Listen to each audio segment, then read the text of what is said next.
Hello class, today we're going to go over how to conduct a hypothesis test of a claim about a population standard deviation. To do that, we will be in section 8.4 on number 1. Test the given claim. Assume that a simple random sample is selected from a normally distributed population. Use either the p-value method or the traditional method of testing hypothesis. Company A uses a new production method to manufacture aircraft altimeters.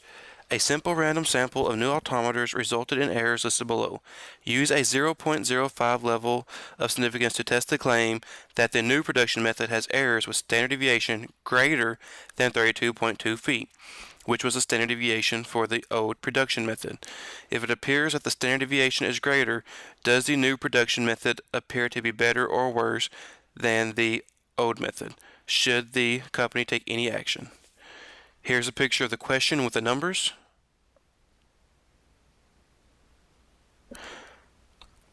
And now we're going to go ahead and state our hypotheses.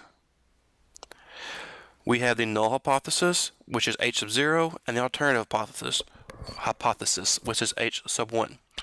The null always has an equal to sign. So for the null, we're going to say sigma, the standard deviation, is equal to 32.2 feet. Now we're testing to see if it's greater than 32.2 feet, so the alternative will be sigma is greater than 32.2 feet.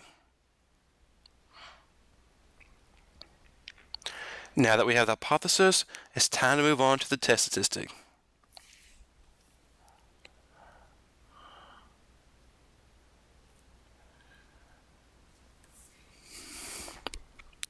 Now with the test statistics, we need a formula as usual.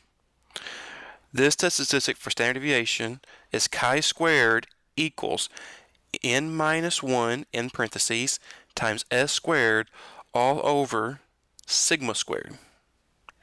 Now let's come up with some of these values.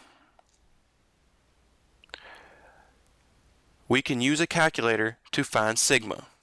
I mentioned that a few times so far, how to use the calculator to find x bars and sigmas. Or rephrase that, you can use the calculator to find s. We don't actually know sigma, but we can approximate the s value. S equals 58.4929. I wrote the wrong number down there, but I will be fixing that. N is equal to 12. So we get 12 minus 1 times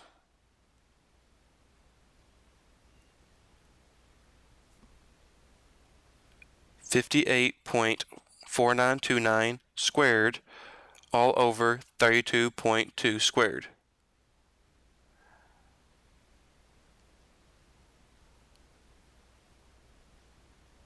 Now, here's where I'm going to go back and fix those numbers. S, as I said earlier, was 58.4929. And in the formula, I'm going to replace that with 58.4929. I'm leaving this in red so you can see where the difference was. That is equal to 36.298. Now that we have our test statistic, we can move on and let's find our critical values first. That would be the traditional method of testing hypotheses. To find our critical values, we're going to need degrees of freedom. The degrees of freedom is equal to n minus 1. So in our case, that would be 12 minus 1, which is 11. We also need to know that alpha is equal to 0.05. Whenever we look in our critical value table, look in that chi-squared table with the given degrees of freedom of 11, we find out that our critical value, I'll denote that with CV, is equal to 19.675, which is approximately 19.68. Now let's go ahead and find the p-value as well.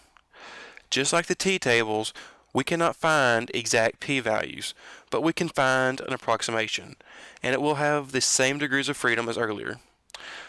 So if you look back in your table, you'll find out that the p-value falls between 0 and 0.005. That's a very small p-value. So since we have the critical value and the p-value, let's go ahead and move on to our conclusion. Now with the conclusion, you can use either critical value or p-value to decide.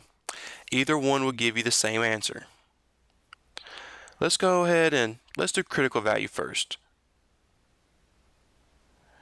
So with the critical value, I went ahead and sketched the chi-square distribution. This is the generic form of that graph. And I'm going to label my critical value. The reason why this is called the critical value is because any point to the right of that, any point in that tail, will reject H0. It's in the rejection area. Our 37.35 falls in that rejection area, which means since 19.68 is less than 37.35, we will reject H0. And if you wanted to do the p-value method, you just have to know the p-value, which is between 0 and 0.005, is definitely less than alpha. If you have any questions how we read the table or got our numbers, please feel free to message me or post in the discussion board.